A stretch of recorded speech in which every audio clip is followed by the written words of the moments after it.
దొంగ బుద్ధి, చోరు బుద్ధి, వాటిలో కూడా కామం ఉంది. కామం పొరట చేతాయి. ఈ పరిశుద్ధ రక్తం మరి ఎక్కడ దొరికిద్దయ్యా? పరిశుద్ధ రక్తం కోయి బిడిసి ఎక్కడ దొరకదు. కోయి మిడినాయి. అందుకే యేసు ప్రభు పరిశుద్ధమైన దేవుడైంది కూడా, పవిత్రమైన మహాప్రభుల మిసా ఆత్మ స్వరూపమైన దేవుడైంది కూడా, ఆత్మక స్వరూపమైన మహాప్రభుల మిసా అన్ని సమయాల్లో అన్ని చోట్ల ఉండేవాడు అయినప్పటికీ కూడా సబ్బు సమయం సబ్బు టానే రైవాలకు వచ్చి రక్తము చిందించడానికి నీ కొరకు నా కొరకు రక్త మాంసము ధరించుకొని ఇది రక్తం మాంస ధరించుకొని కన్యక గర్భంలో జన్మించినాడు.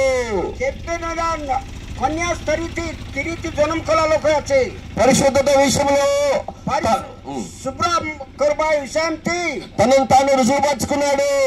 సిద్ధి